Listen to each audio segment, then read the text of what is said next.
Greetings, Benjamin J. from Ben's Trains with another in the series. Well, using my iPhone again, and just want to do a follow-up on that Canadian Pacific that arrived.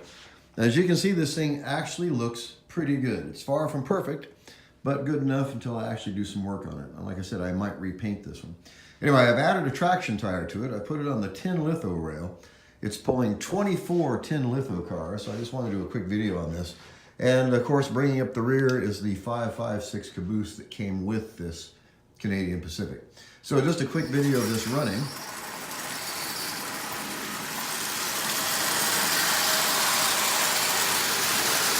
As you can see, that runs just absolutely perfectly. There's that caboose. So it was definitely worth $6.98.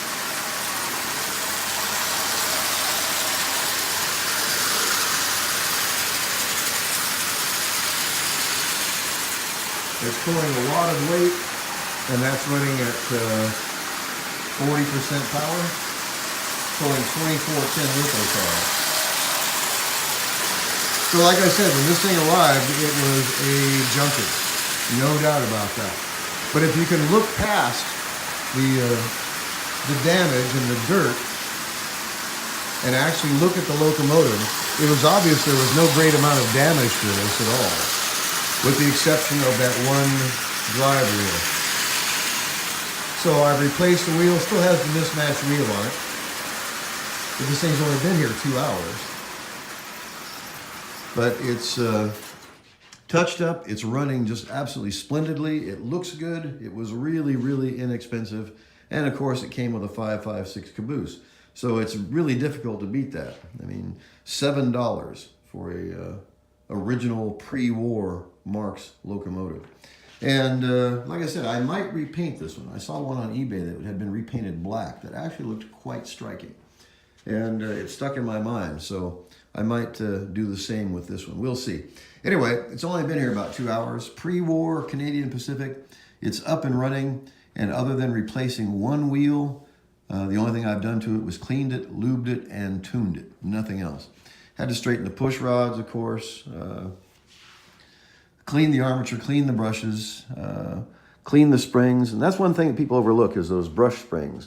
Make sure they're straight and they're making really, really good contact with those brushes. If your brushes are getting short, replace them. That's one thing you can't get around. And you can buy 10 of them on eBay for $8.40, I think it is, something like that. And the brushes actually work quite well. I've bought a couple of packages of them. As good as the original, in my opinion. And it's a really, really simple repair. A lot of times new brushes will cure lots and lots of ills. The main thing, of course, is making sure the brush plate is clean, make sure your springs are making really good contact, your brush wells are clean, and your armature is clean. Everything else is basically lubrication and making sure everything's in line.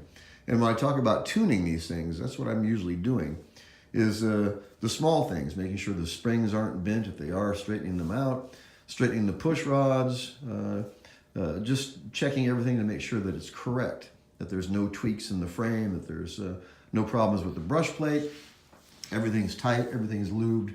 So it's just a matter basically of playing it by ear, getting to know these things. And once you get to know them, you can pretty much diagnose what's wrong with them just by turning them on or seeing what it is they're not doing. Anyway, I just want to do a quick follow-up on this Canadian Pacific. $6.98 with a 556 caboose. Been here less than 2 hours.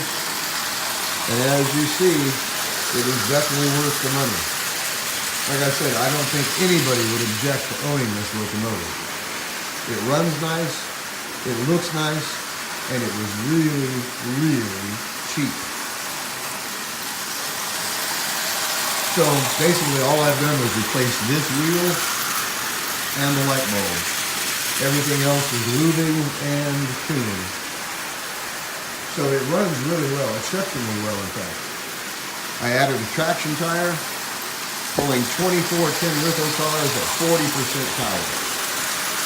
So no problems with it at all. And put a few minutes working with it. If you actually repaint it, you can turn some of these old wreck locomotives into real showpieces. It's a lot of fun to bring these old locomotives back to life. And this is pre-war. So this thing is old, close to 80 years. Anyway, I just wanted to do a quick follow-up video on this. Don't overlook the junk. You can find some really decent stuff on eBay for a really decent price if you're willing to get your hands dirty. And of course, if you have the parts to repair them with. That's why I always stress it. If you're going to be seriously pursuing this, buy one locomotive and gut it for parts. Out of one locomotive, you can fix 6 more. So anyway, I just wanted to do a quick follow-up video on this Canadian Pacific. I'm happy with it, $6.98. It runs absolutely splendidly. So as always, if you have any questions, feel free to drop me an email, benstrains@gmail.com. And as always, thank you for watching.